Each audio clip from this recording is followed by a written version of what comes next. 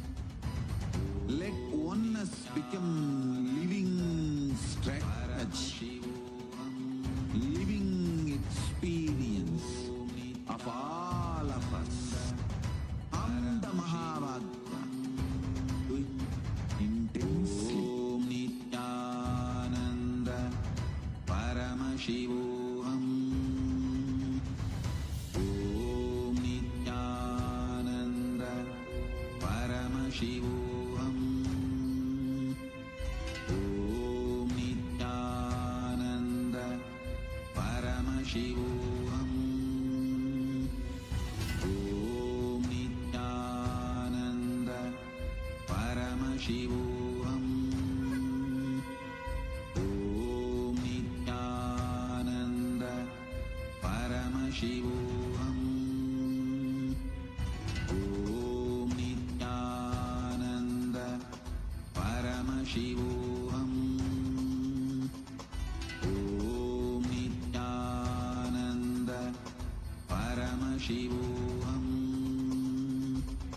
Om Nithyananda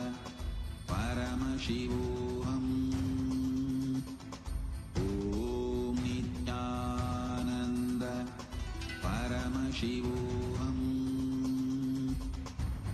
Om Nithyananda Paramashivoham. Om Nithyananda Paramashivoham. Om Nithyananda Paramashivoham. Om Nithyananda Paramashivoham. Om Nithyananda Paramashivoham. Om Nithyananda Paramashivoham. Om Nithyananda Paramashivoham. Om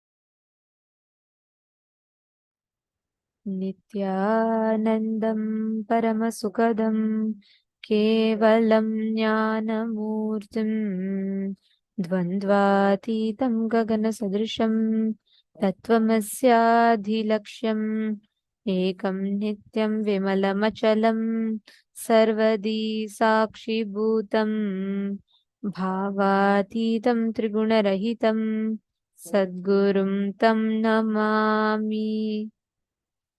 Nithyanandam, everyone. We welcome every one of you to the 18th day of Paramashivoham. How are you all doing?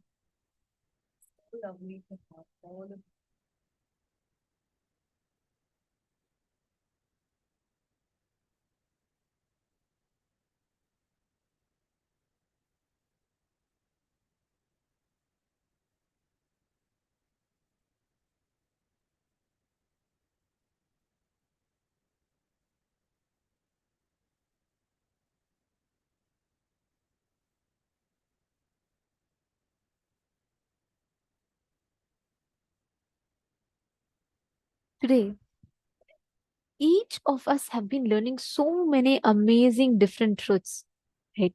Be it understanding the genesis of identity, the parallel universe, vertical time zones, and today we are going to be addressing one of the most important, one of the most beautiful aspects. Today, the deity being Veerabhadramurti, all of us are going to be learning about how you can conquer your desires, how you can conquer life, how you can break free from boredom and tiredness. Swamiji said the biggest disease that is taking over humanity today, much more than even things like COVID and other things, even more than diabetes, is the disease called boredom and tiredness. The whole humanity is suffering with this. Youth is turning towards drugs, something to keep them addicted. They're getting addicted to social media, something to keep them up because there's no involvement life in them. There's no involvement with life. This is the biggest disease that humanity is suffering with today. And the solution for this, actually, what we all are going to be learning today is something like too amazing. I'm so excited for it because whether the time loop, understanding about Paramashanta Svarupa, manifesting that Paramashanta Svarupa through us, learning how to be ferocious with yourself. Two exciting topics are there for today. And thank you all for tuning in. Be sure that you're there throughout the whole day. Every session is important. And I request all of you to listen to the sessions intensely, participate. We are in the 18th day, and the topics you're learning are extremely advanced. So if you're someone coming newly and you are finding it difficult to learn so many of these things, make sure you are sitting throughout the day, and at least you need to attend Paramashivoham 3 times minimum to be able to grasp this content. So don't worry, you feeling that you're learning too much is good feeling. It means it's actually starting to enter inside you. So don't worry about it. Let's get started. The first session we are going to be entering into is a session on Paramashanta Svarupa of Paramashiva. What is this Paramashanta Svarupa? What does it even mean? How the being that we have, what are we being established on? When that is Paramashanta Svarupa of Paramashiva, peace, established on peace. This peace is not graveyard silence, but vibrant happening, intense unclutching, but intense involvement in life. Literally what Swamiji is doing, right? He does not even have thoughts, but you see Swamiji so active, alive, involved in every single thing. So let's get started. What is this Paramashanta Svarupa and how non-violence, ahimsa, paramo dharmaha, best principle, best strategy for life.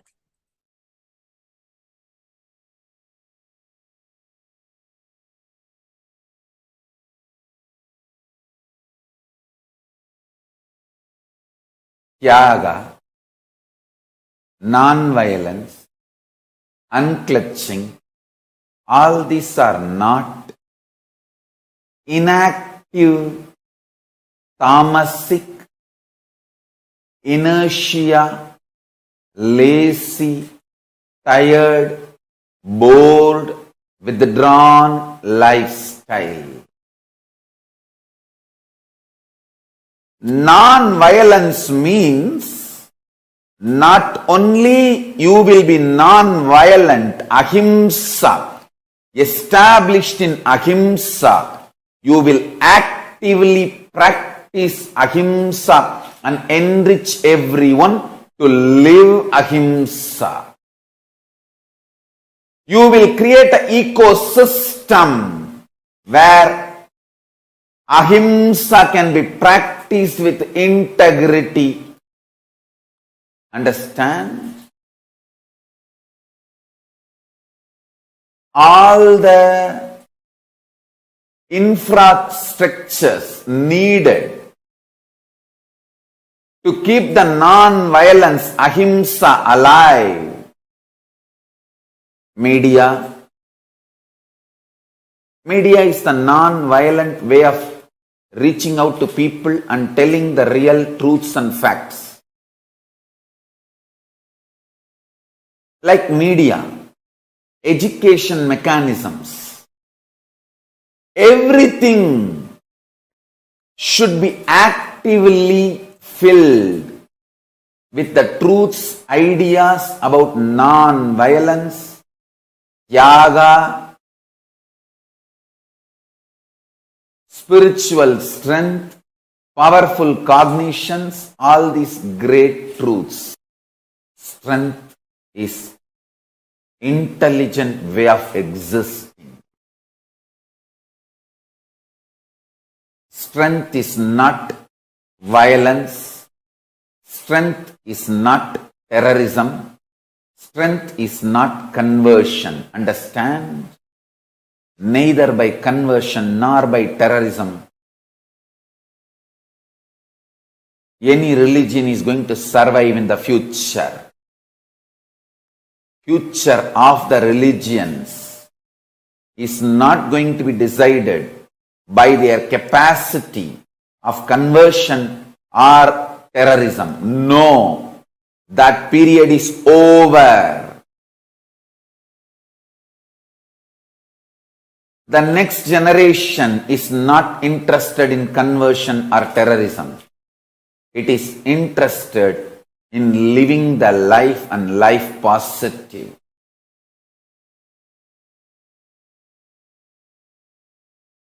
That 0.0000001%, that only is the little arrogance, anger, makes you and me feel separate inside you. I call it delusion. I tell you, the worst delusion, greatest delusion, illusion in the universe is feeling of separation. 99.99999% of the stuff out of which you are made, I am made, all of us are made. That stuff is same. And the most important thing is not only it is same, it knows we are all same.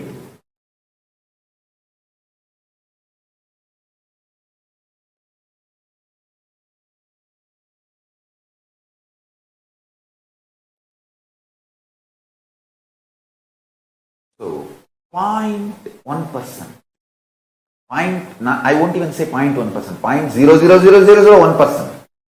That only makes you feel you are separate from the universe. Anger and arrogance. Listen carefully. That is why I am telling you, feeling separated is the most stupidest and worst delusion. Worst delusion.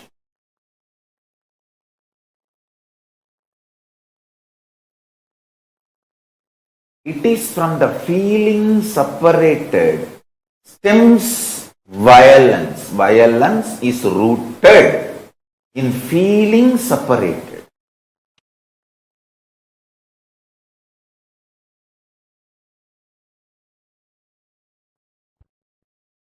Just like how my Guru gave me straight teaching and liberated me from all the socially inflicted delusions about wealth, I'll give you some of the powerful cognitions and liberate you from all socially inflicted delusions and the pains due to the delusions related to Kaala Tattva, time. Listen.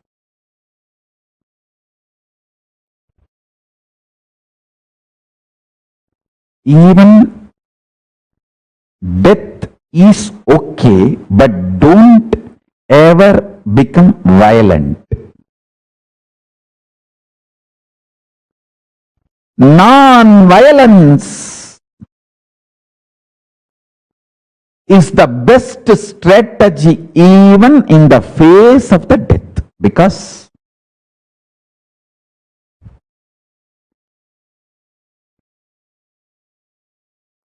if you adopt violence, you will go down into the more and more deluded consciousness and suffer. If you adopt non-violence, even if you die, you will raise into higher and higher consciousness. You can manipulate your ability to take birth as you want.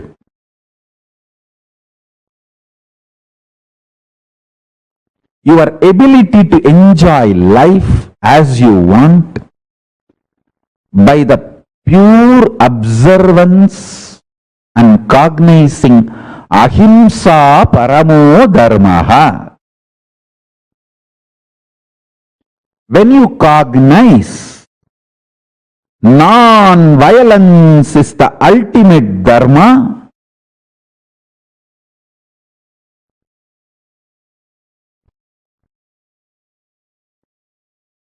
you have so many wonderful powers manifesting in you. You will master the higher states of existence, higher space of existence, because non-violence will bring tremendous strength and fearlessness. Every time you are non-violent and face the crises in your life, you will become fearless. Listen, non-violent response to every crisis removes the fear and strengthens your cognition, ability to cognize powerful cognitions. Now, just now, sit and listen and pen down this statement once more. Non-violent way of responding to every crisis in your life removes all fears from you and strengthens your powerful cognitions and your ability to cognize powerful cognitions and manifest them as reality.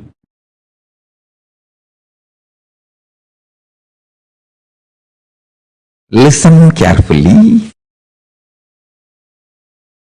This is the most important punch. Even if you are trying to clean up the mess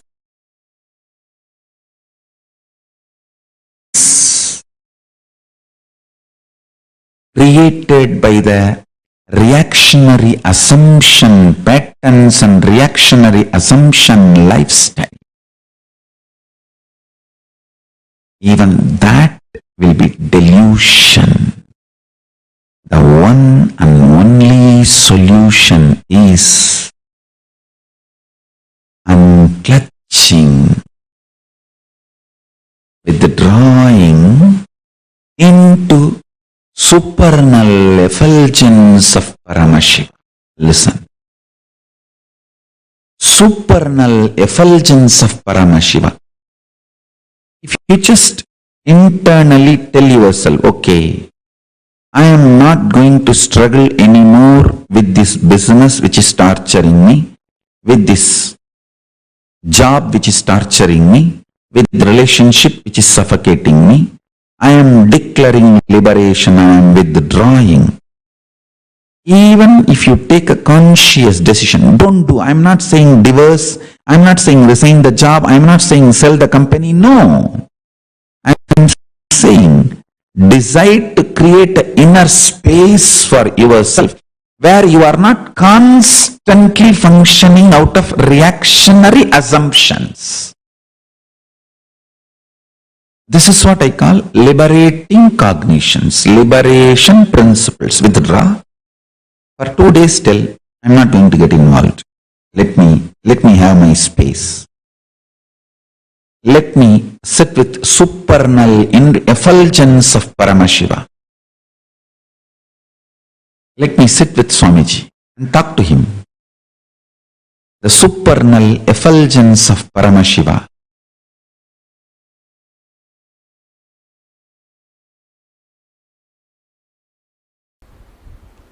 From the moment you wake up, the way you wake up, the way you feel about you and life when you wake up, and why you eat what you eat, why you do things what you do in the morning, how you run your life, why you do what you do in the daytime, how you handle you when you are up, how you handle you when you are down, how you handle you when you are feeling you are gaining whatever you want, how you handle you when you are feeling you are failing in what you want. This whole cognitions, the bunch of cognitions, is what is called Swatantra.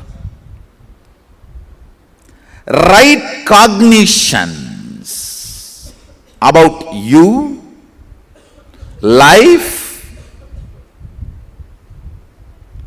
how to handle yourself when you feel what you want is happening, and how to handle yourself when you feel what you want is failing, and how to handle you when you discover what you want itself is what you don't want. What you want itself is not what you really want. What you want, whether it happens or not happens, is called explosion. Explosion of joy and sadness. If you realize what you want is not what you really want, it's called implosion. During the implosions or explosions, how you hold you, the methodology with which you are handling yourself.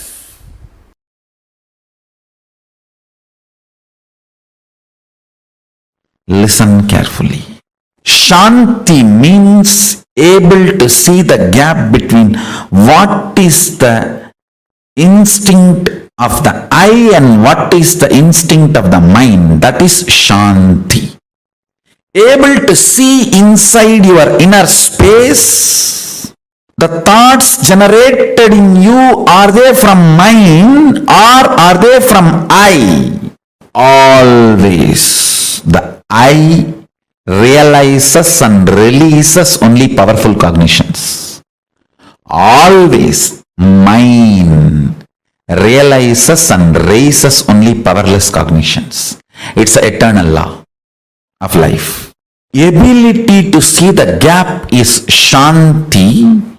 Inability to see the gap is Moga. Understand? Worst shade of the lust is not the attachment with another person or the body. It is not the craving or the attachment you have for another person or the body. It is inability to see the cognitions you are carrying are from the I or from the mind. Shanti means ability to see the gap between these two. Is my decisions and ideas, identity is coming from the I or mind? Be very clear. All the great things comes from I and all the worst things comes from mind. Lust, confuses you and makes you feel the I is the source of the mind, and many of the decisions of the mind gets the rubber stamp of I and gets executed. That is the worst forgery happens inside your system. Understand? It is like forging the president's signature. How can the country be safe if somebody forges the president's signature? Because once the moha is able to convince you the decision of the mind is the decision of the I, you just do it. Paramashiva is called as Paramashanta Svarupa. Meditate on this quality. I commit with you, I'll program this Paramashanta in you.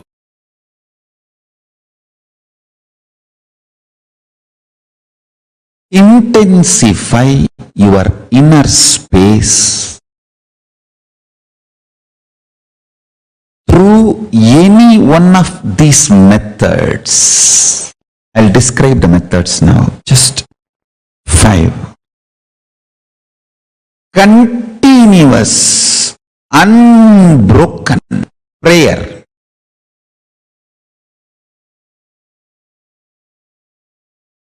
Or continuous, unbroken ajapa japa.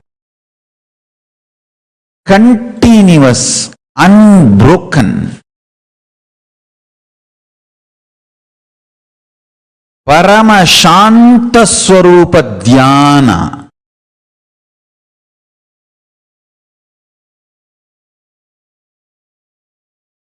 Continuous, unbroken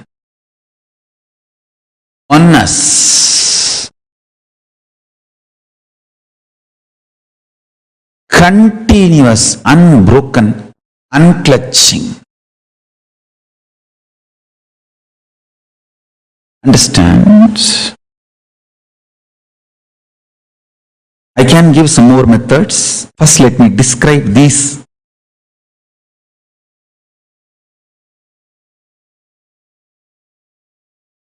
Use any one of this or all of it, no problem. See, sometimes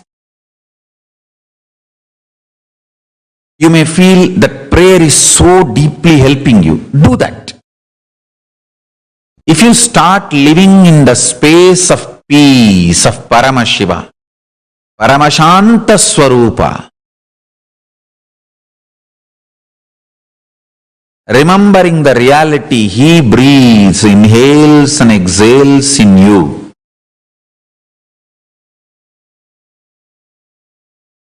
With the eternal bliss and peace.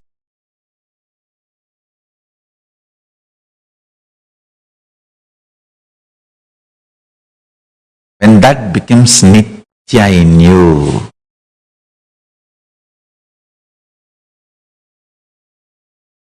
the very quality of your existence goes up. See, the taste, what you consider as joy, bliss, that very quality raises.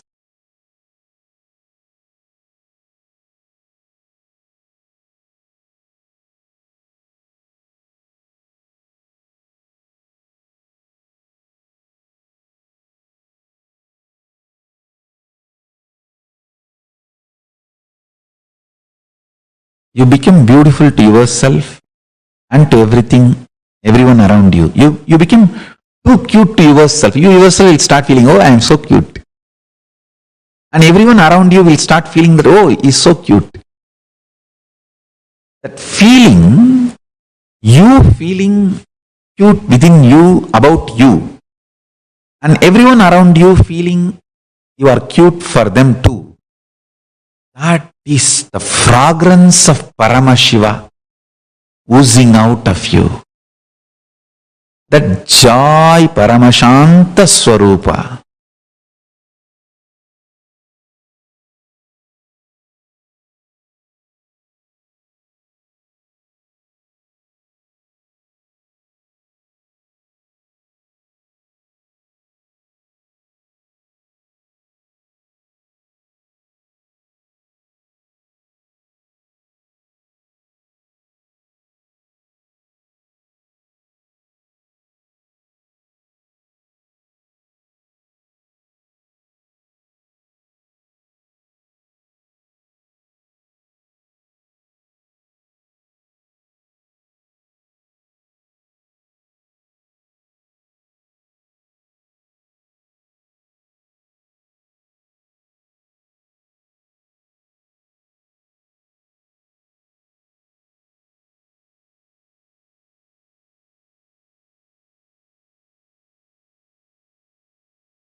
Paramashanta Svarupa of Paramashivoham. Beautifully, Swamiji explained to us the importance of non-violence.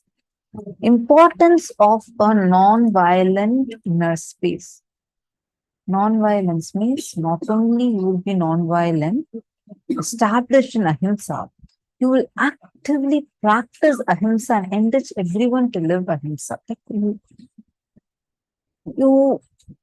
I just wanted to share Swamiji's level, how sincere Swamiji is, and what kind of ahimsa based absolute non-violence based life such Swamiji lives, right? Like even if there is an ant or a mosquito in Kailasa, killing mosquitoes are banned. Like you can't, if there's a lot of mosquitoes, people have a habit to use this electric bat and try to kill it, or sometimes like they do this.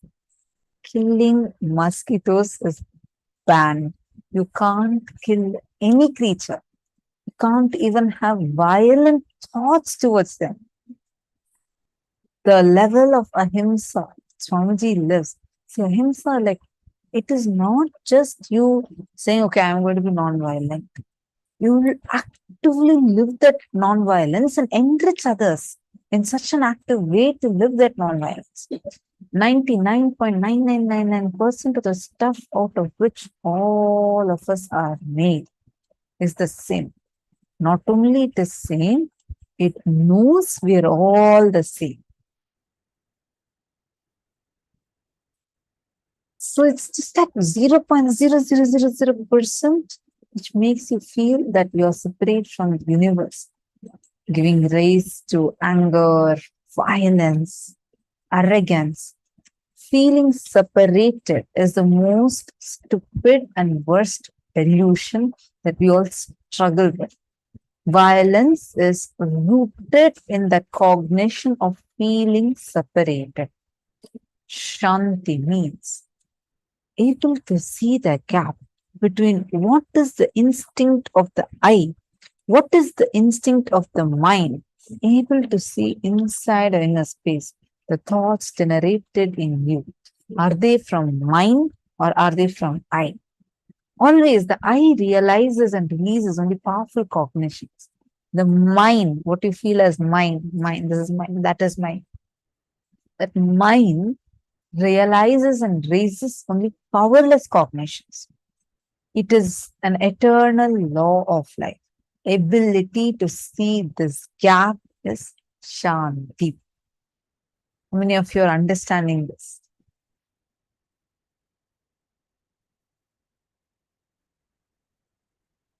If any of you are not understanding any aspect in this, please take a moment and post it here in the chat.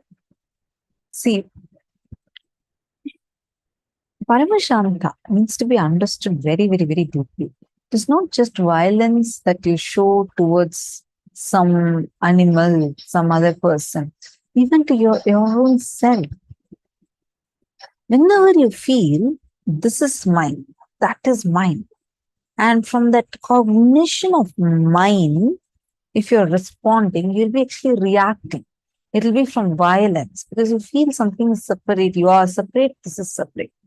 But when the identity, I, feeling I exist, that Swamiji says, you are alive. It's the only reality you know.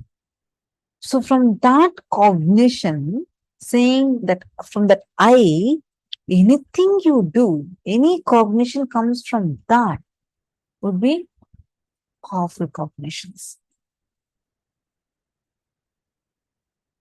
Are you all getting it?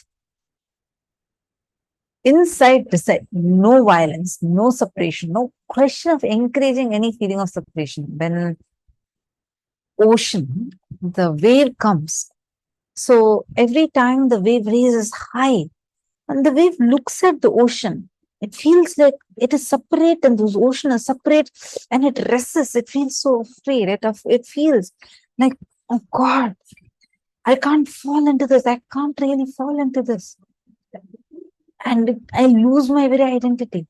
When it dissolves into the ocean, it realizes whether before, nor during, nor after. was it ever separate from the ocean. It was always part of the ocean, and it realizes its oneness with the ocean. Same way, Swamiji says 99.9999% of us, like you, me, and all of us with Swamiji, Paramashiva, everyone are made of the exact same material. Only 0.0001% of us is different. And that 0.1%, all of us are thinking, oh, I'm separate, this is separate, that is separate, and start having violence. Dharmo rakshati rakshitaha. If you protect dharma, dharma will protect you. Bring minimalistic reactionary assumptions in your inner space.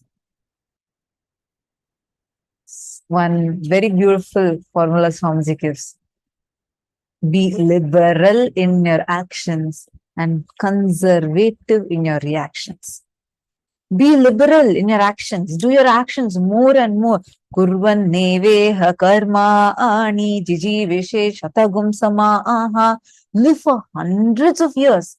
Do actions more and more. Be liberal in your actions. Be conservative in your reactions. In your reactions, you've got to be very, very, very conservative. How many of you getting this?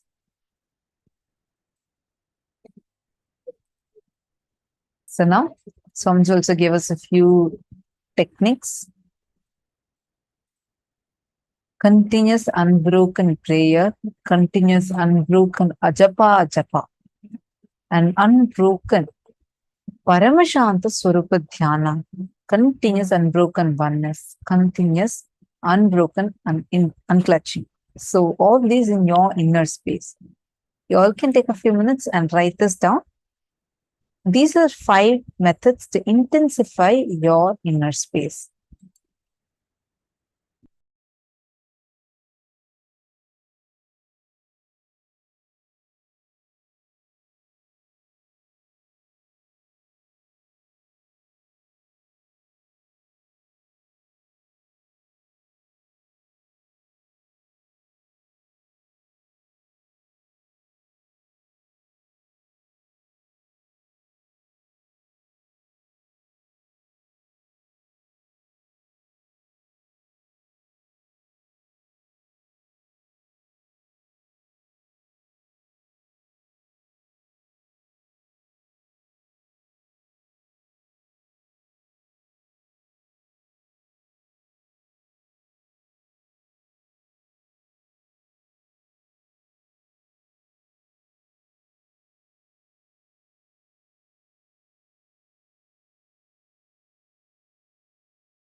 Nithyanandam everyone, Nithyanandam. So we welcome you all to the first power manifestation in today's program, of today. And now we are going to be manifesting a very interesting power. But before that, let us all understand the context, right?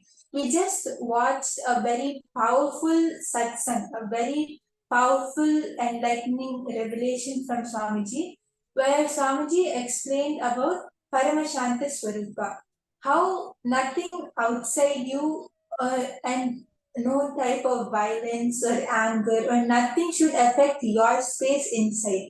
All of us have the consciousness, Paramashiva inside us, which is untouched by anything which happens outside, right? Because everything which exists is not reality except Paramashiva. So we are going to be just using the same cognition. We are going to be manifesting this power. So Swamiji explained that we just did a process also, right? Where we understood about the 5 things which we should do to experience that Paramashanta Svarupa.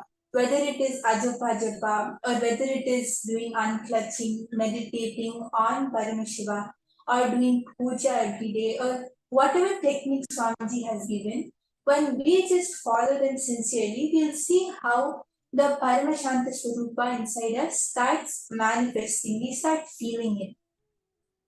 And also, one very important thing which all of us should remember is we should never hold himsa. We should always be in the space of ahimsa, of non-violence.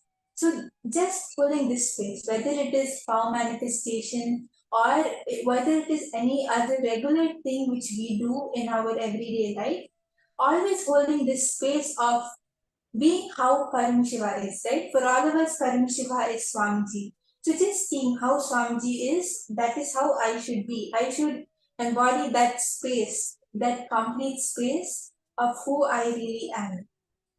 Yes, I want to quickly add a little bit to this. One very powerful thing that Swamiji also shared about is the cognitions we hold, right? So what is the cognition we hold about ourselves, about life, how we feel about when the things are moving in life, when things are not moving the way we want? Always cognizing and establishing ourselves in the space of Paramashanta Svarupa, in the space that I am Paramashiva, irrespective of what is happening outside. When we are in that space, you will see that your whole life, our whole life becomes power manifestation. So much good will happen. Let us all sit with this cognition inside of us. Let me in that space of Paramashanta Svarupa and manifest the powers. When we manifest the powers from this space, we will see that the space which we are holding will be deepening our experience in that space and more powers will manifest. So it becomes a very beautiful, powerful, virtuous cycle wherein more of experience of Paramashanta Svarupa and more power manifestation, and you will see you'll be able to live this kind of power manifestation lifestyle on day-to-day basis, right? So it's really very empowering, and I request all of you, one request, please do not miss any session. Swamiji says, be in integrity to these sessions, be available for every single session. Since this is the first session, I request all of you, please make it for every single session, starting from session 1, right? So whoever is not there in front of the camera, please come, sit down, and let us all manifest the powers. So before we enter into the power manifestation, we'll first be going through the 4 pramanas, which authenticates whatever powers we are manifesting.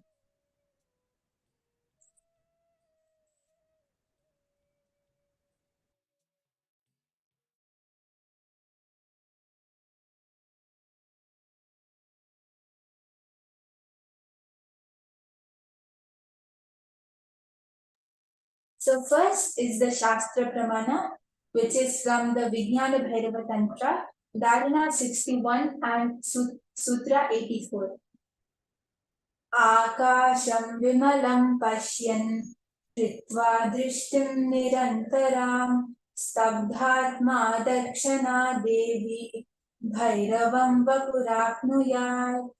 Where Bhagavan Paramashiva says, looking at the spotless, infinite etheric space, Akasha, beyond the sky and clouds, one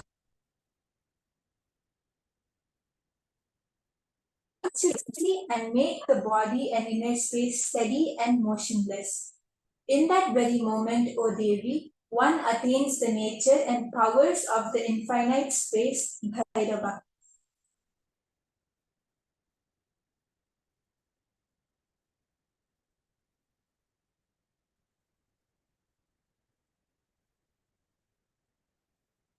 Now we are seeing the Apta Pramana, which is a story from the Srimad Bhagavad Gita, Canto 1, Chapter 13 and Text 15. In the Hindu Purana Mahabharata, narrates the story of the great sage Maitreya who reveals the secrets to Vidura, the story of his birth in human form and reasons for all of his suffering. Sage Maitreya accessed the Akashic records and told Vidura that he was not an ordinary man, but in fact was an incarnation of Yamadharma, the Lord of Death. He was to play the part of a so-called Shudra for 100 years, being cursed by Manduka Muni. And this is the Atma Pramana, the accounts from the life.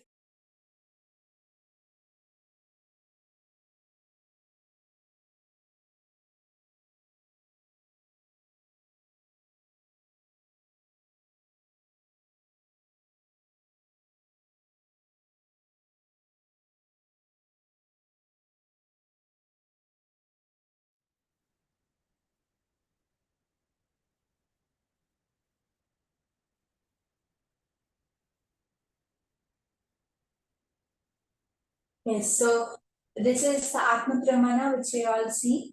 So this is the this is the sharing of a devotee of how she had won the lottery just as Bhagwan Kalabhaiva predicted. This is from Abhirami Ma from Canada. So at a time when I did not know what to do with my life, Swamiji took time to help me in many ways. Swamiji looked at my horoscope and told me I will always have lots of money. I wondered how would this be, since I wasn't working and I did not have much money. In August 2013, when my mother and I did the 10-day inner awakening program, I asked Swamiji if I can ask Kalabhaiva about the Kotishwara Yogam, millionaire possibility in my horoscope. Swamiji told me to ask Kalabhaiva. With so much compassion, Swamiji brought Kalabhaiva to us, and I asked Kalabhaiva the question. And Kalabhaiva told within 2 years money will happen and blessed that he would protect me and not to worry.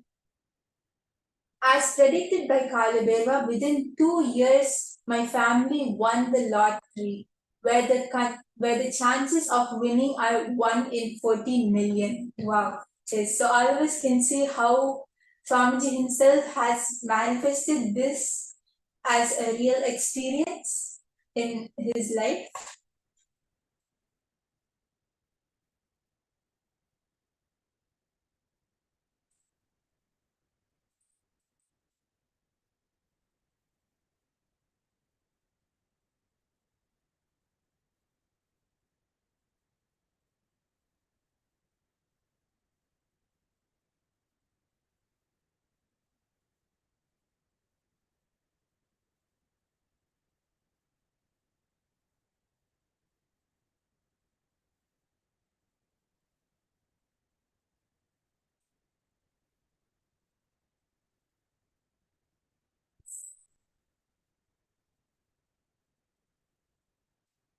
Yes, so here I want to explain each one of us here.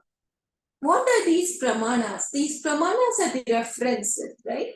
references at various levels to tell us all that this is all truth, plus for us to get inspired.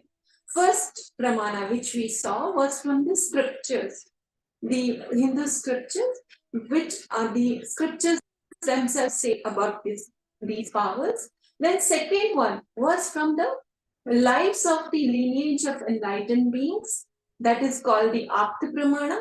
And then the last one, the third one was Atma Pramana, which is the references from the life of the SPH himself, wherein the SPH manifested these powers. Now it is our turn, right? After we being initiated into these powerful cognitions and powers by the SPH himself, we need to manifest these powers.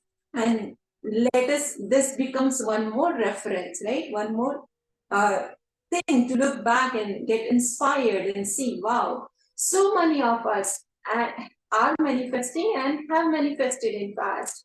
So it's very, very empowering for each one of us, wherever we are, that we can manifest these powers. Yes. So now with this same cognition, we are going to be understanding what exact power we are going to be manifesting. So now we are going to be manifesting the power of Akashic readings. And this power of Akashic readings is a power where we connect to Bhagwan Kaala himself. And there are actually many different levels of it. There is super advanced level, there's a beginner level, and there are many levels. So now we are going to be starting from the beginner level. And this is the power where you are going to be connecting to Swamiji, and through Swamiji you are going to be connecting to Bhagavan Mahakala, and you're going to be accessing what incidents have happened in the past. Means it's the accessing the records of the past, present, and future. Where when you connect to Swamiji, when you connect to Kala, at that time Swamiji will raise the level, the frequency of your space, of your being, where it is. And when the level and the frequency of your being is raised, you'll be able to see all the records, all the Akashic records which are kept of everything which has happened in the past, in the present, and which is going to happen in the future. So now the exact power which we are going to be manifesting is, we are going to be scanning an incident, a verifiable incident which has happened in the past. And many of you might actually be thinking that, okay, I'm sure many of you are new to this program, and many of you have not manifested such a power yet. And you're like, okay, what is this, like such an advanced power, Akashic reading? Actually, it is not about the power, whether it is an advanced power or whether it is a super simple power. However you take it, it's all your cognition and my cognition. It is all our cognition of the power being difficult or easy. But what we have to do from our side is just one simple thing, which is connecting to Swamiji. It can be for moving a coconut on your hand, or it can be for doing Akashic readings, or whichever power and whichever thing, power manifestation which you have to do. So now we are also going to be doing the exact same thing which we do every single time in power manifestation, which is connecting to Swamiji. That is the key thing which we have to do, right? Swamiji says that if I have to flow through you, if you want me to flow through you, then you have to give that yes. You have to become a clear channel. That is only when I can flow through you and I can express myself through you. So that is only what we have to do. And I would actually like to share my own experience of this. So this is when I was new to Gurukul, and at that time, the only power which Swamiji had introduced was third eye reading. So when I joined Gurukul, that is when Swamiji was introducing so many different powers: length, breadth, depth, consciousness format. It is like every day we were manifesting a new power, and the full day we were just sitting in Phuket. So it was a really nice time, and at that time, I used to manifest consciousness of matter. Like Swamiji gave us the initiation into rolling coconut, and all the balancings, all of us were able to manifest it really nicely. And I was like, okay, yes, this is such a simple power, I'm able to do it. Then after that, the next day, Swamiji initiated us into the power of breath. And at that time, how we were told to manifest it is, one person in front of us would open a painting of a famous painter or any artifact, and we would have to scan and paint exactly what it is with full details, whether it's the vase, the color of the vase, or the how many plants are there, or what type of painting is it, from which is it, from the Renaissance or the modern period. We had to do everything, and I was like, oh my god, I'll not be able to do this. Then at that time, the Balasans who was sitting with me, she gave me the same powerful cognition that it is not us who's manifesting powers, right?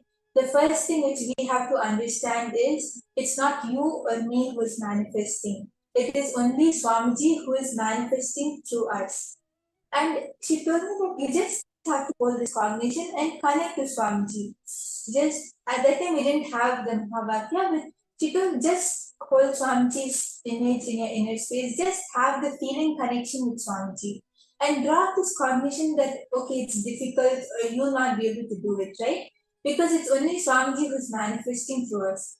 And I just did exactly what she said. And like before this, we actually did like around 3 or 4 rounds, and like I was absolutely getting everything wrong. It was not even one thing was correct. Then I just tried this. I was like, okay, and I connected to Swamiji, and like I myself was unable to believe it at that time.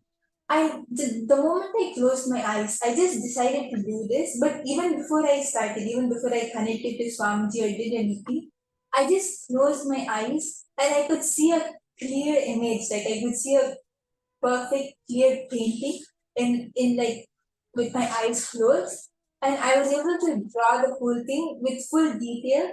And we actually, when we matched the pictures and saw, it was like accurately correct. Like I was like, oh my god, it's such a powerful thing. And it's like Swamiji knows us more than ourselves, right? When we give the yes to Swamiji, that is when Swamiji will flow through us. In fact, Swamiji is waiting to flow through every single one of us. It is just the yes which we have to do. As Swamiji says, if you take one step towards me, I'll take 10 steps towards you. So let us just hold the same powerful cognition. Yes, so interesting. Thank you, Mom Brahma Yoga, for sharing this.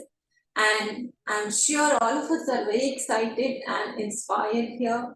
And who doesn't want to experience Swamiji, right? So Paramashiva is waiting to flow through each one of us. I request all of you to please get ready. Let us all sit straight with our head, neck, and spine in straight line. And if all of you have Otta, I request all of you to please apply it on your third eye, on your temples.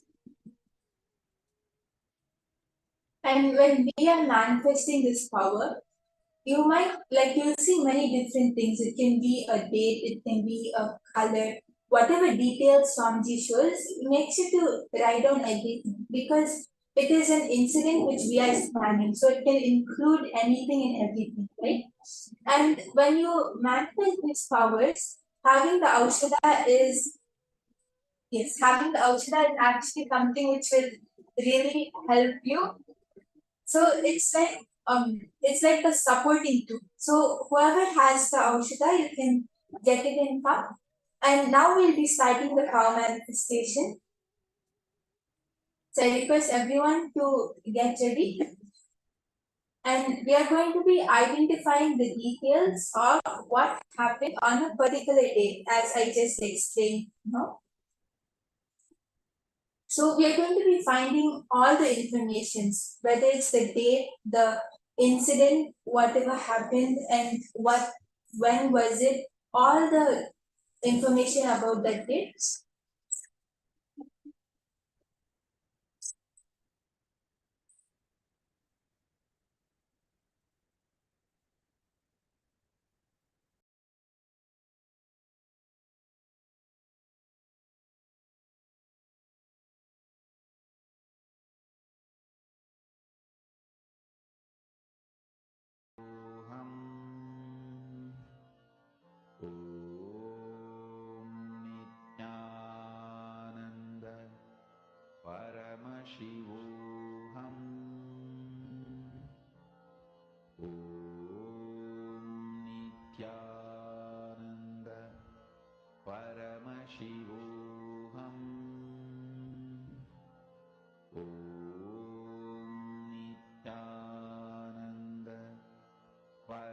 Yes, now I request all the participants to connect to a partner, and it can be anyone in the Zoom room itself, or if you have anyone online, you can connect to any of your friends, family members, and request their consent for manifesting this power.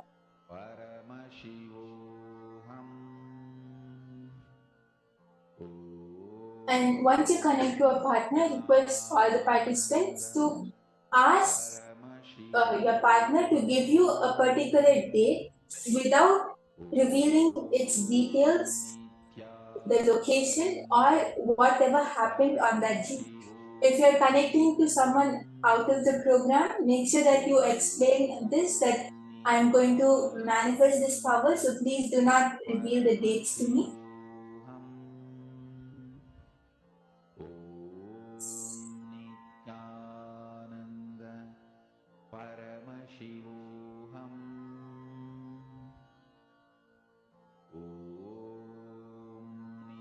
I request all of you, let us take 2 minutes and please connect to your partners.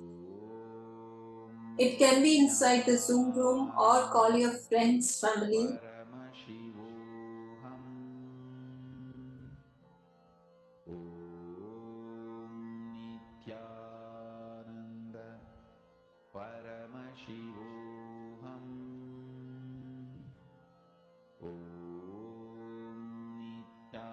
And once you have connected, I request you can even post in the Zoom chat so we would know that you are ready.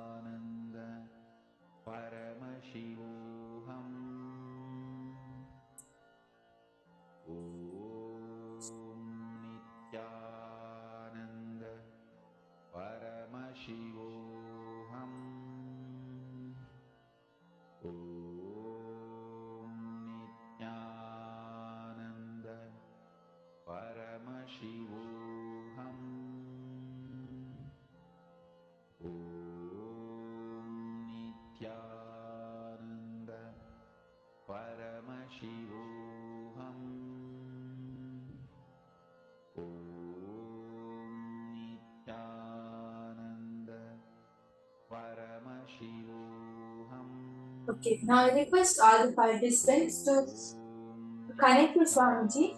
Just hold the date which your partner has given you in your third eye. And connect to Swamiji. Remember Swamiji in your third eye.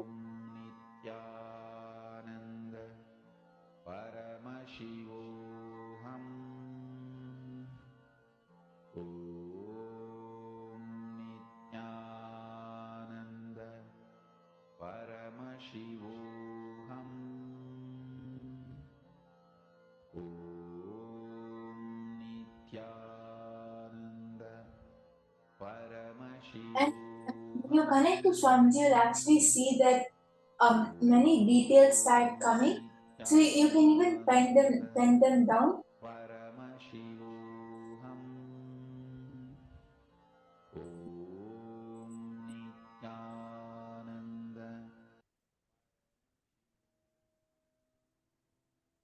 Yes. So, for example, your partner might give you a question of what happened on the 1st of December. And you see that, okay, there is a birthday party happening and it was her 15th birthday. So you can write down, okay, I was able to see it was a bright sunny day. It was around 2 o'clock, it was on the 1st of December, and I'm able to see a lot of colors. It was her birthday today. She was turning this age, and how was the birthday? Was it like costume, like everyone was dressed in different costumes, or was it like a ritualistic birthday? Or you can explain the scenery, how was the ambience around, what time of the day was it in? what type of cake were you able to see, or if there was something noticeable, something special and some unique thing in the area. Or you'll literally be going and you'll be seeing what happens, right? Like how all of us watch a movie. When if we pause at a specific scene, we can tell that okay, there are two characters standing here.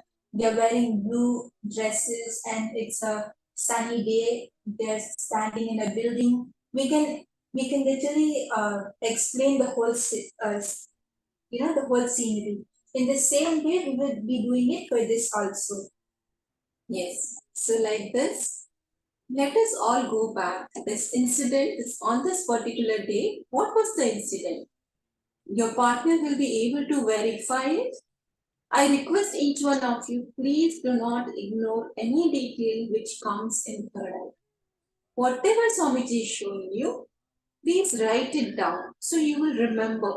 It can be color, it can be fragrance, it can be the event which is happening, the details, the place, the weather, every single detail. You may feel it, you may see it, you may hear it, or it may be just a thought. In any which way it is occurring to each one of us, I request all of you, please do not ignore any detail and write down all the details. You will see you are getting the answer. So, don't doubt the third eye and write down all the details. Requesting each one of you to please sit straight. Keep your head, neck and spine in straight line. Chant Mahavakya. Om Nithyananda Paramashivoham. And as you are chanting the Mahavakya, just remember Swamiji in your third eye, and you will see Swamiji revealing all the details to you.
as Swamiji is revealing the answer to you, you can start penning it down, because actually for this cover, you'll see a lot of details which will start coming. You will see the different colors, dates, incidents, and you'll see the place also. So there'll be a lot of details. So you can start writing down whatever Swamiji is showing.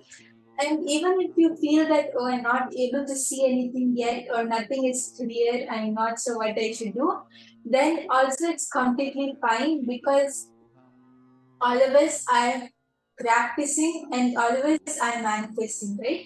And Swamiji actually gives a very powerful cognition that when you decide to manifest,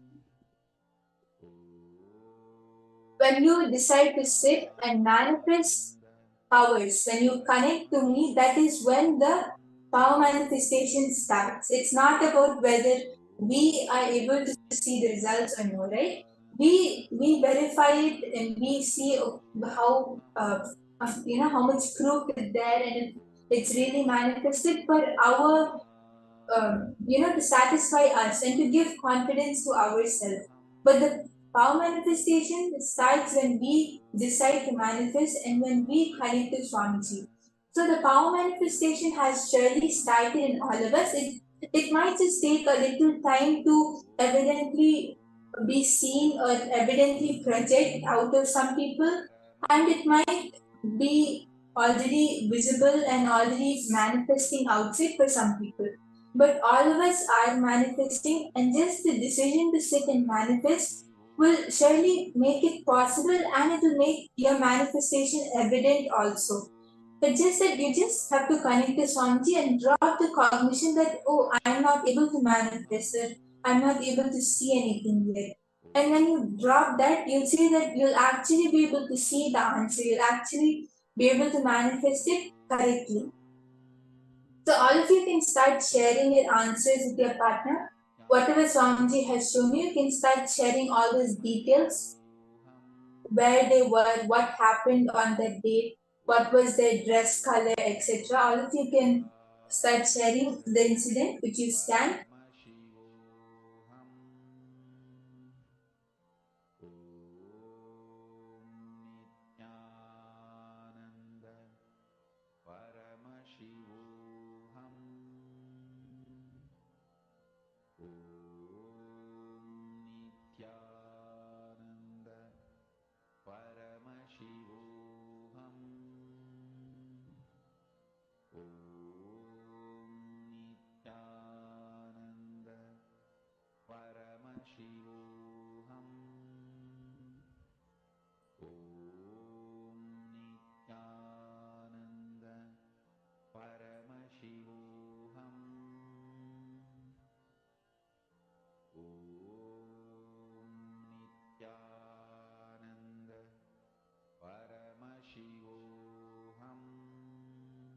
Yes, I can see that many of you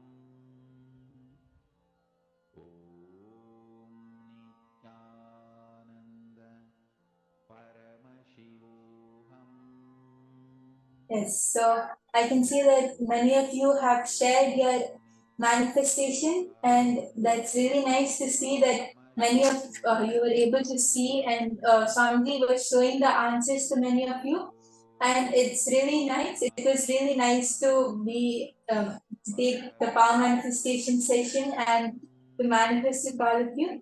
And now we are going to be moving on to the next session, where we would be learning from Swamiji about the Nityatva dimension, about the dimension of eternity. What is it all about?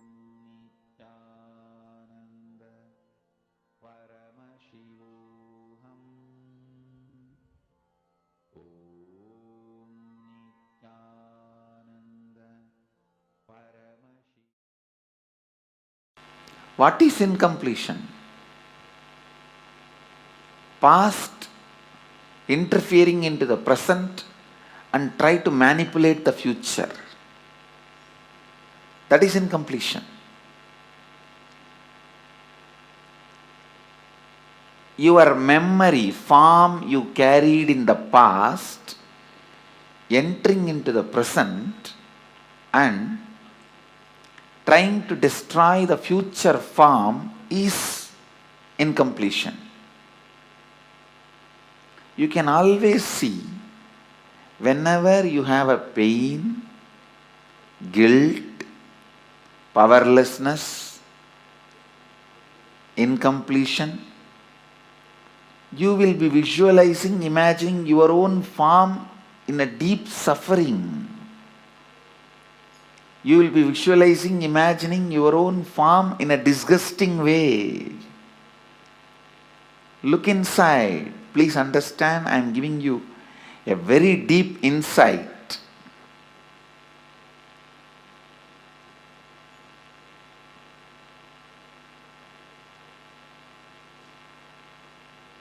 Whenever you are powerless, angry, violent, incomplete, look in, you will be remembering your own form from the past, which is actually you will be flashing your own photograph in your screen. Let me talk in the language of computer, you will understand. You will be running your own photographs in your screen, inner space screen, which is taken during the very sad, depressed moments.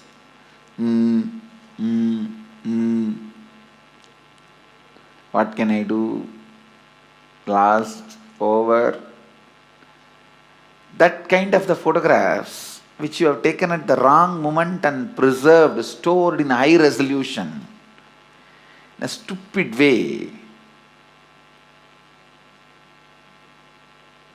in your inner space, you will go on be replaying them. See, whenever you are powerless, you are not going to remember the full smile photograph of you or the ecstatic photograph of you. When you remember that, you are going to be in the space of completion.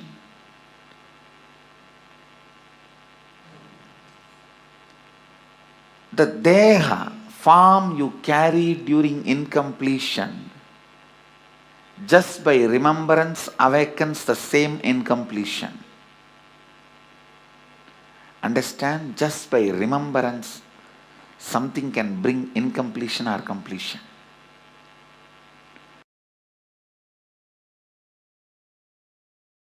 The moment one incompletion is triggered by somebody, then that's all. You don't see the world anymore. The world does not exist, only my world exists. That is what is meant by the great Mahavakya, Jagat Mithya. What you perceive as my world is Mithya. Because a small incompletion, the moment it got triggered, it gets triggered.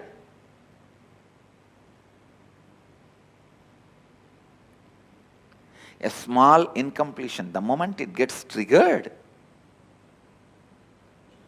you stop seeing the world and you are deluded in my world. Brahma Satyam, Jagat Mithya. I don't disagree. Jagat Mithya. But that does not mean in your actions you will not radiate the truth Brahma Satyam. In your actions also you have to radiate the truth of oneness, non-dual consciousness. while you are seeing your finance, your accounts, sitting with your auditor, do you feel that oneness without falling into the powerlessness? While you are sitting with a spouse and having a dinner or lunch, do you feel that oneness without falling into the powerlessness? When you are sitting with your team and discussing your corporate strategy, your office strategy, your consciousness, does your consciousness be established in that oneness and non-duality without falling into the powerlessness? Look in.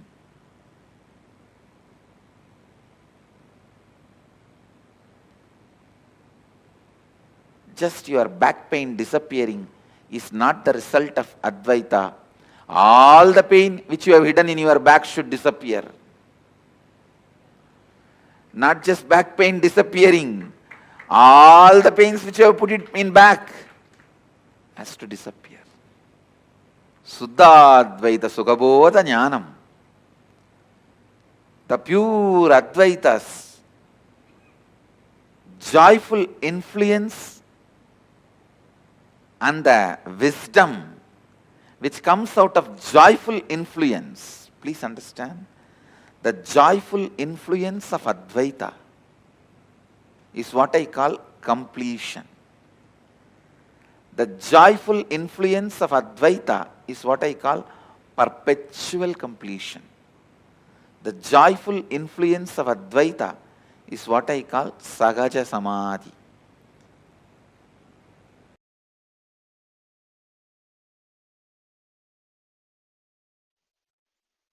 Paramashiva's own reflection, his own reflection in this universe is yourself. Yourself's original source in the parallel universe is Paramashiva. Listen.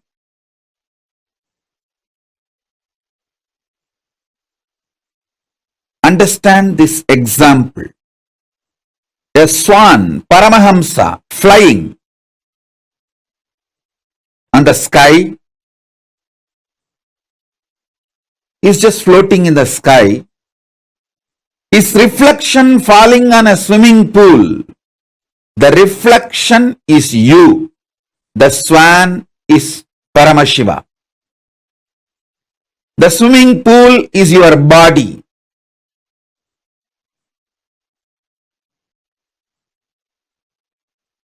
Understand, the moment reflection looks back to the source, it realizes it was, it is, it will be forever Paramashiva. Sometimes the reflection feels it is being hurt by the waves in the swimming pool.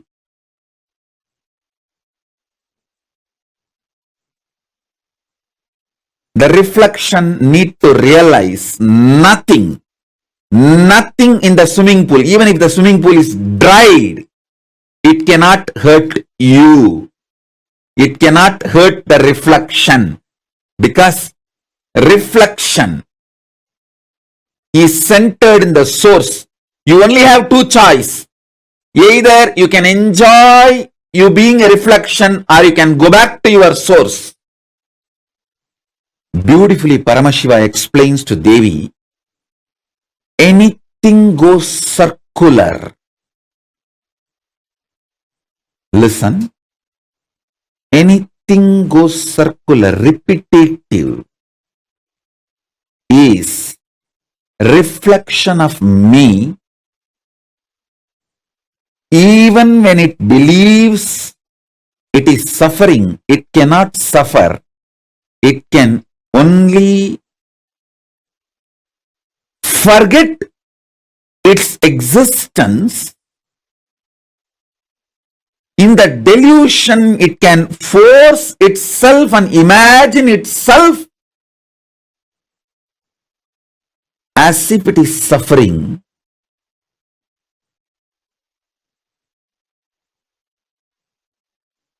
When that reflection looks back at the source, it realizes it is Paramashiva. It can never suffer. Listen. Listen to this deeply.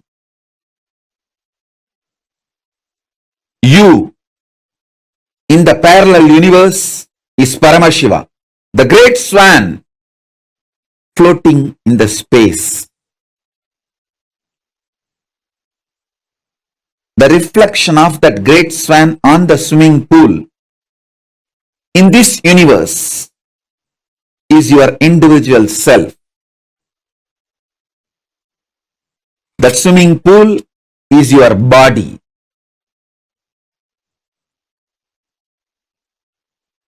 Anything which goes round, listen.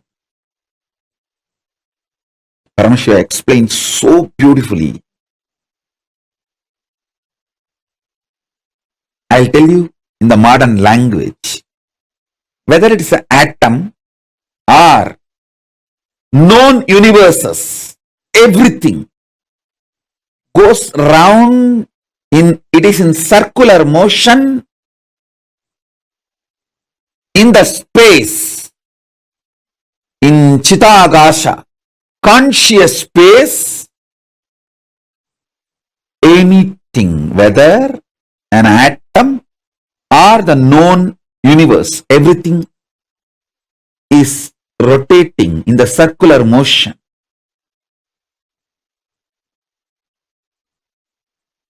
What is created in the circular motion is called circular time.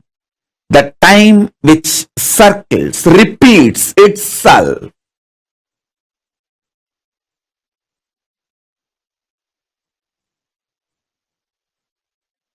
You can see in your body, your hunger repeats itself. Your number 1, number 2, number 3 repeats itself. Your sleep repeats itself. Your patterns repeat themselves.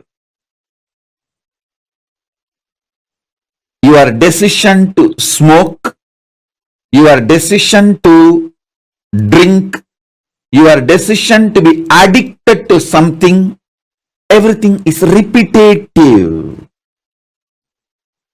Understand? Anything which repeats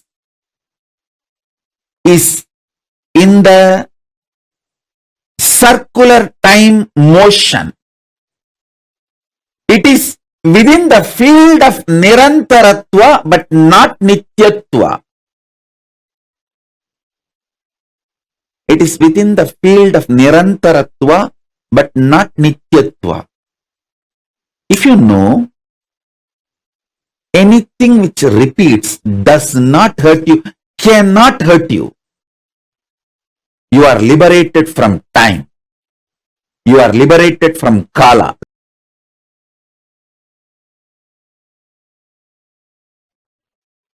Among the 7 dimensions of the time,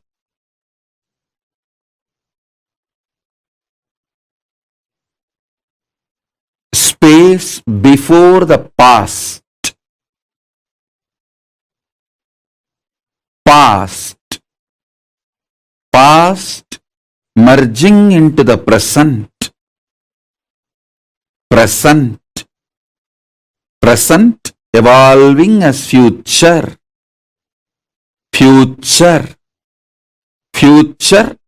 merging into the space beyond future. So totally in these 7, the space before the past and the space after the future is established in Nityatva, eternity, past, present, see, listen,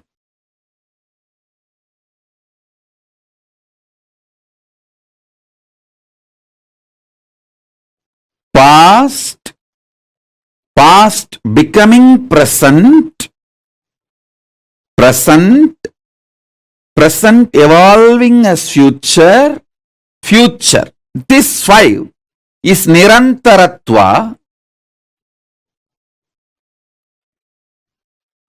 In this Nirantaratva 5, only the present moment touches Nityatva. So, if you want to enter into Nityatva, voluntarily, if you want to break this Kaala Chakra consciously, the door is open only in the present. The cumulative effect of all the practices you did and the initiations you received enters into the present.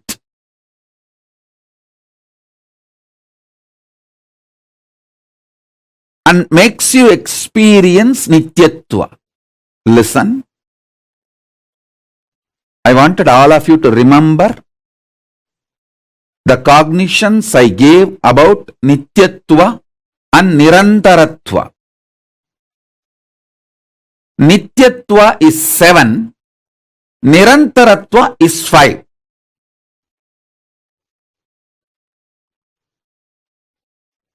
Nityatva is all the 7 put together.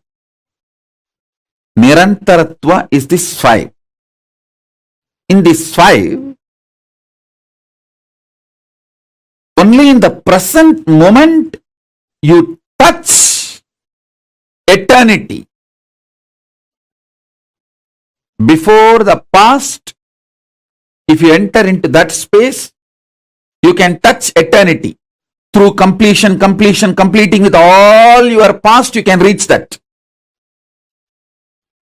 Sometimes it may take even few janmas to reach that.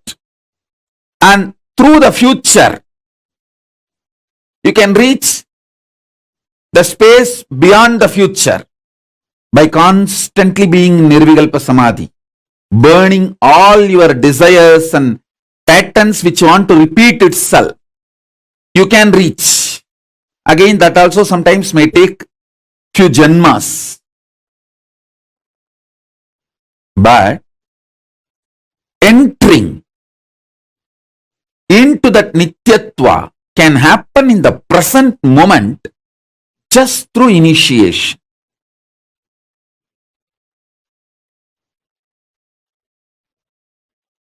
Remember the definition and the revelation about Nityatva. Remember the truth about Nirantaratva. Remember the next statement I made. You can reach into Nityatva by going before the past. You may need to complete the past. By completion, you may enter into the space before the past. You can enter that way. That is also one path. There is another one path where you can enter into the Nityatva by exhausting all your future. By being in Nirvikalpa Samadhi, you burn all desires, all seeds, all bijas which can manifest your future, all karmas burnt. And then you enter the beyond future space, Nityatva. That is also possible. But both will take few births to achieve. At present, in this very moment, through initiation, I can put you into eternity, Nityatva. In this present, three things are going on inside you. The identity default you cherish, and the identity you consciously want to manifest, and the struggle between these two identity, your doubts, hatred, denial.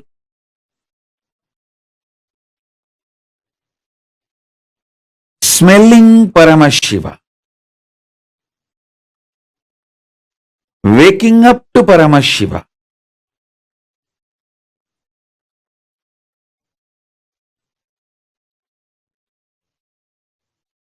waking up to this highest. In this moment present, it can be done through the initiation.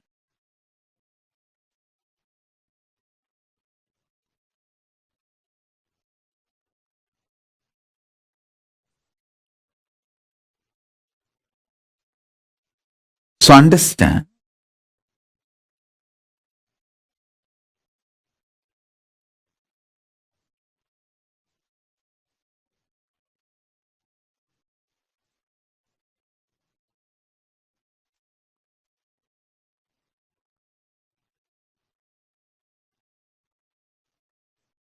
that is why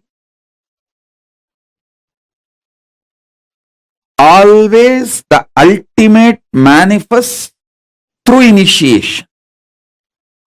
Small things you can achieve on your own through tapas. But the ultimate is done only through initiation. It is only the transmission of lamp from fire. The fire is lit. From a lamp, living lamp, another lamp is lit. So, smelling Paramashiva, waking up to Paramashiva,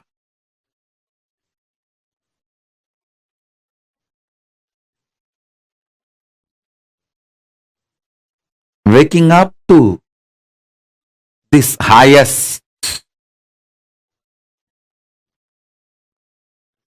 In this moment present, it can be done through the initiation.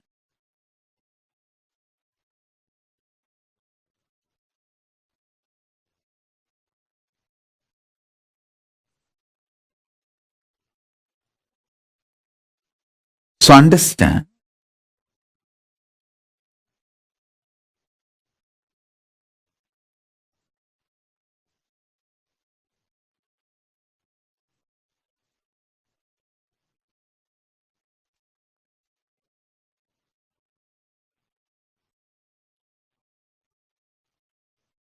that is why always the ultimate manifests through initiation. Small things you can achieve on your own through tapas. But the ultimate is done only through initiation. It is only the transmission of lamp from fire. The fire is lit. From a lamp, living lamp, another lamp is lit.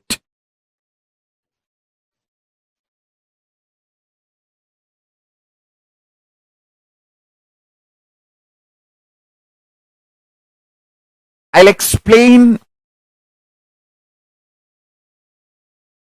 this eternal, the truth of eternity. Understand? Many of your patterns, sufferings, fears are impulsive, not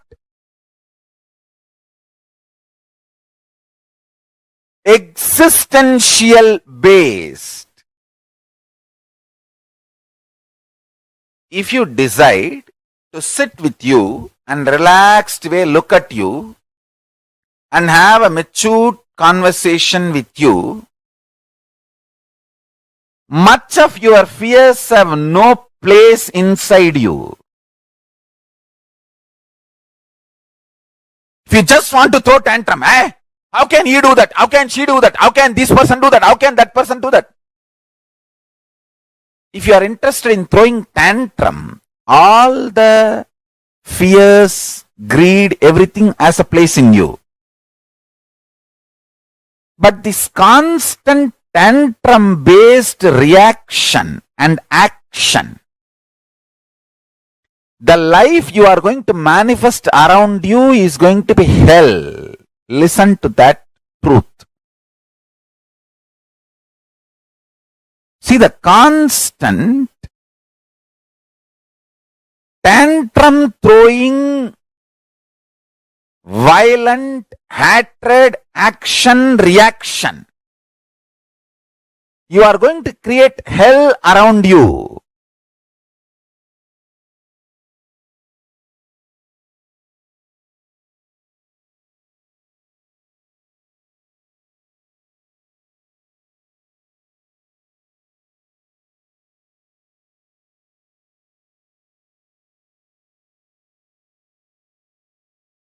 Nityatva.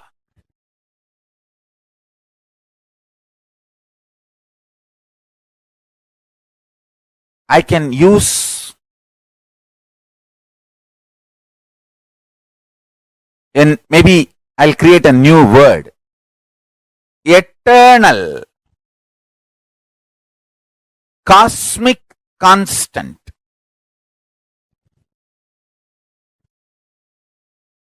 It is actually one of the dimension of the universe.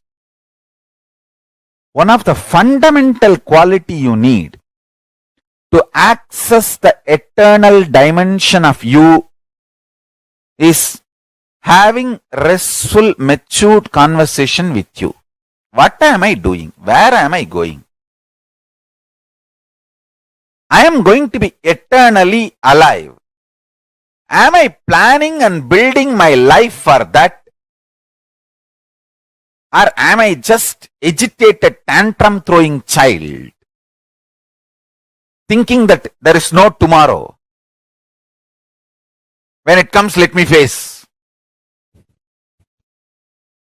Understand, all suffering is nothing but having this attitude. When it comes, let me face, and when it comes, you will not be able to face. That is a suffering. Understand, this is too important statement I am making.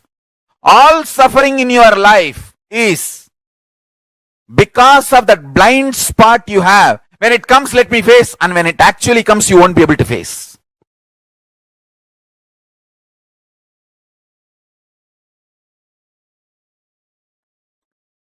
In the past,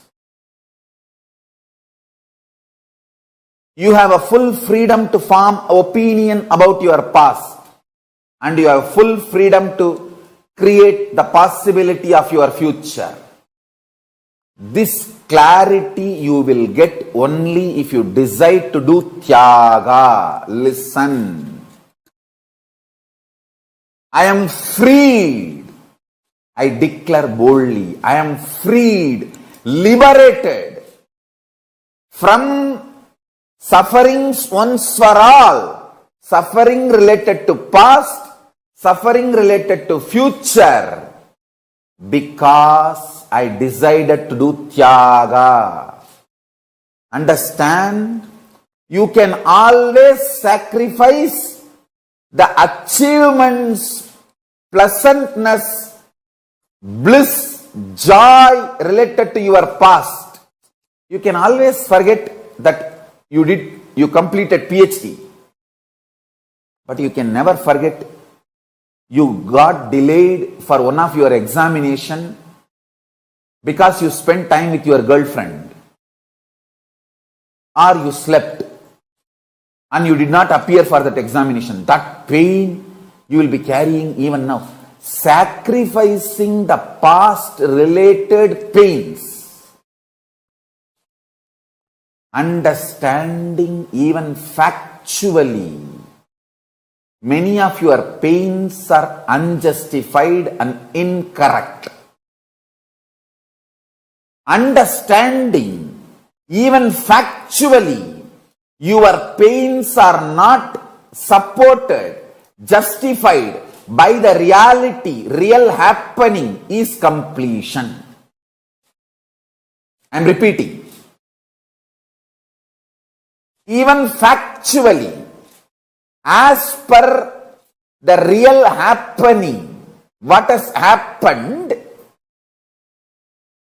if you look what has happened from all dimension, even your pains are not justified. Your pains are not really right.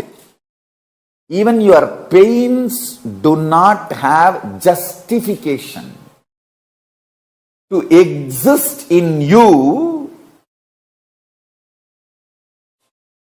If you see the past happenings multidimensionally, is completion with the past. I tell you, how much ever you say, no, I know I have some pains which are absolutely justified. No. You may be Guni, you may be Kaikeyi, you may be Surpanaga, you may be Danganaka duck, Danganaka dick, I don't care. You are wrong.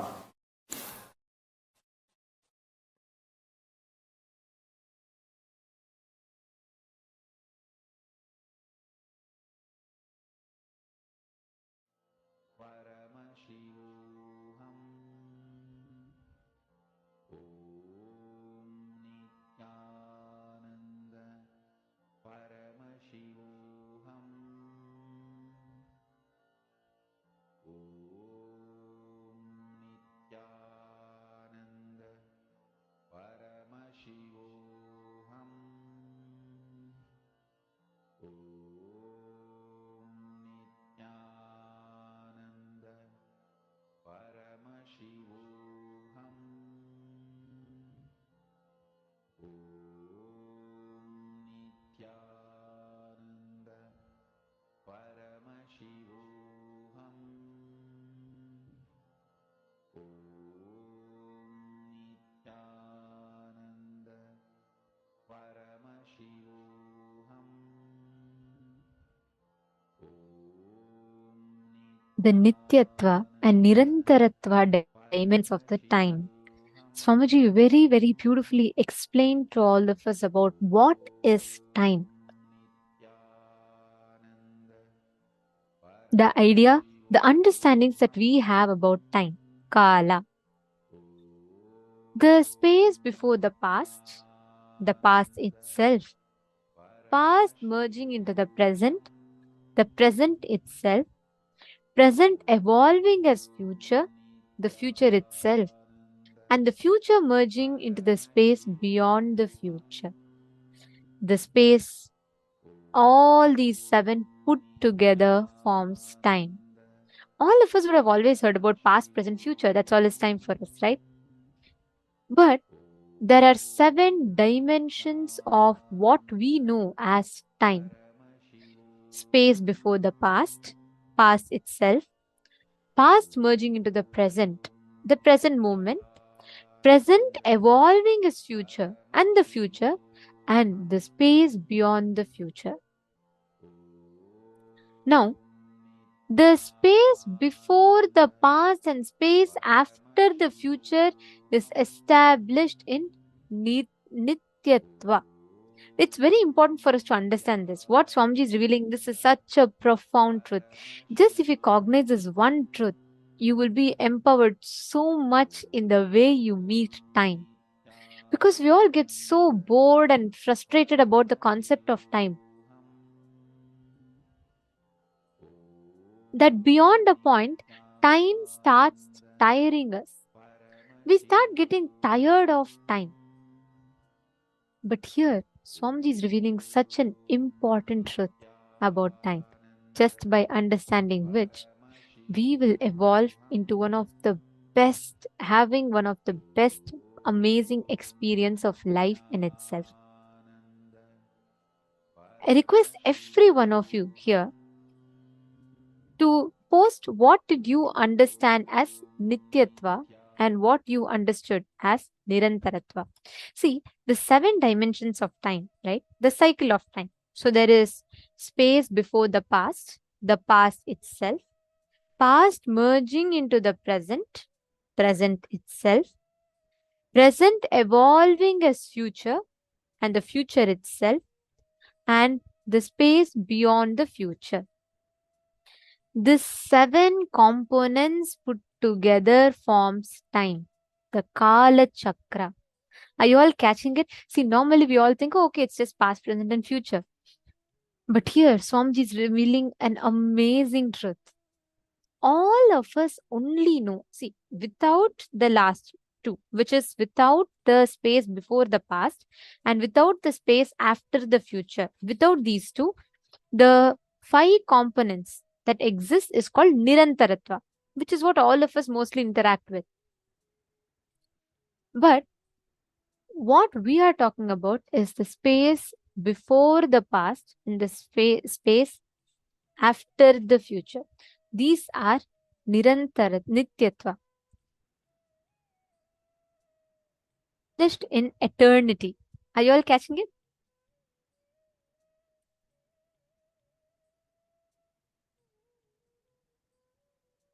Just this one understanding, having this one understanding will completely shift this, because you will now know you are not limited to, or your understanding of time, your existence, Kala is not limited to you experiencing this.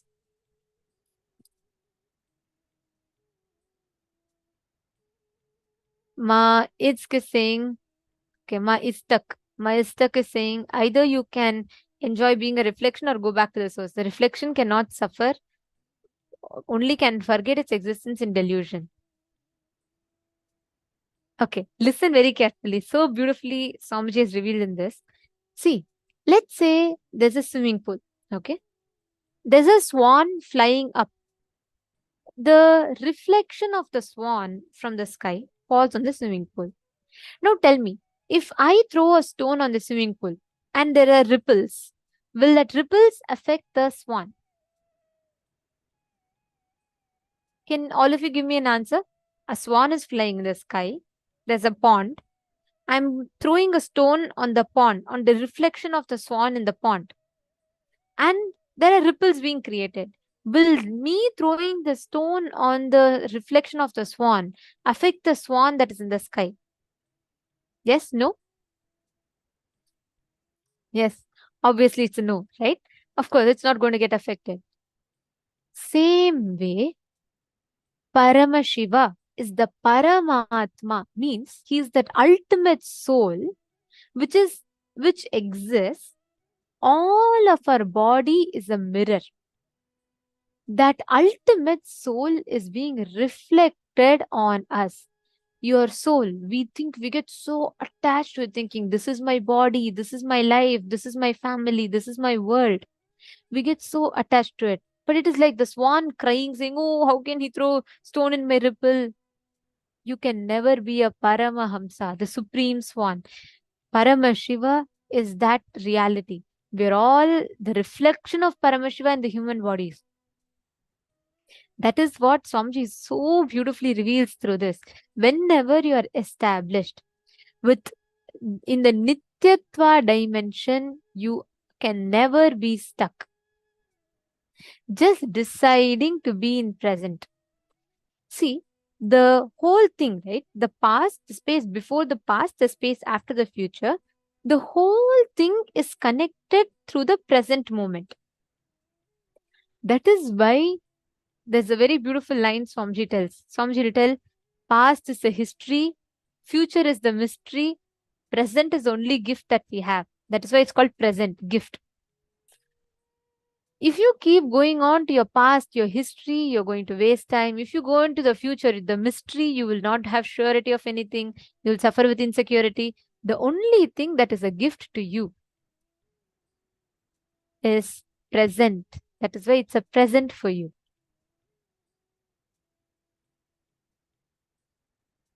Understanding? So don't get stuck into the past. Ma Priyatma Surupini is saying a beautiful quote. Yes, I love this when Swamiji had told this in one of the satsang, and it's such a powerful, isn't it so true? Past is the history, future is the mystery. Only present is a gift for us. That's why it's called present. And whoever is in the present moment receives that gift. Understand, all the baggage of the past that you try to constantly put into the present moment, or your insecurities about the future that drives you in the present moment, both are not giving you the experience of present. See, it is like, let's say there are two, like there's a parabola or a hyperbola, right? And then there is a point, that x. Now, where exactly the point touches the line, right? Let's say there's a circle, there are two circles, like two things, two semicircles going. The point in which this and this meets, that point is called present moment. Now you have the space which is before the past, you have the space which is after the future. So there is, like, just visualize this, right? There's a space before the past, there's past becoming present, there is present evolving as future, there is future. This is our normal time, nirantaratva. Now, there's a space after the future and there's a space before the past. The only point that enables you to access that is the present moment. Only when you are in present, you can experience Nityatva. That is why present moment is very important. Sometimes the reflection starts feeling it is being hurt by the waves in the swimming pool. That is the beginning of delusion. You just need to understand this. The key, the truth in this whole game is, what are you cherishing as? Do you cognize yourself as a reflection, or do you cognize yourself as a swan? If you think you're the reflection of the swan, then every stone that is thrown in the pond, you will get affected by it. But you just need to realize, hey, you're flying beyond it. You're not, none of the stones can touch you. You have only two choices. Either you can enjoy being a reflection, or you can go back to your source. That is why in this session, Swamiji revealed a very important truth. Like Swamiji said, anything that goes circular, anything repetitive is a reflection of Paramashiva. Even when it believes it is suffering, it cannot suffer.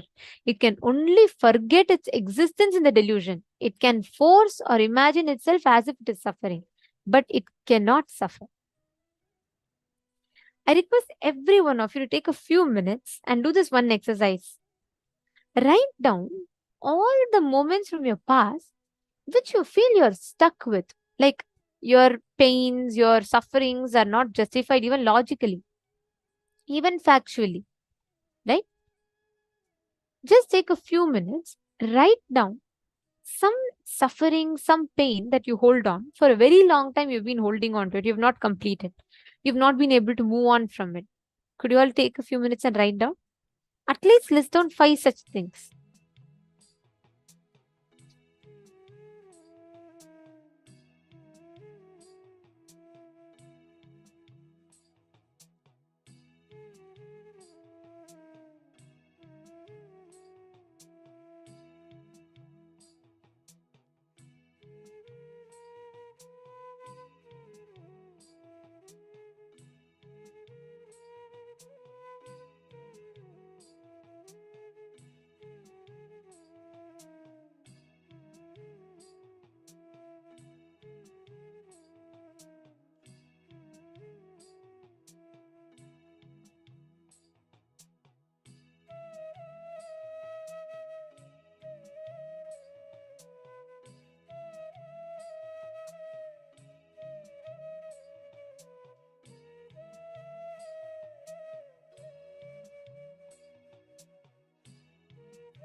Hope you all have finished writing.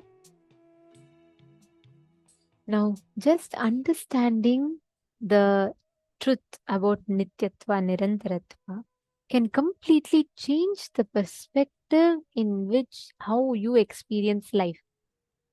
Now, let's say you have some struggle. Let's say there's some struggle that you have, or you're being stuck. Life is giving you the same situation again and again. How many of you feel like this? How many of you feel like, God, no matter how much I try, I keep coming back to the same problem again and again and again? How many of you experience that?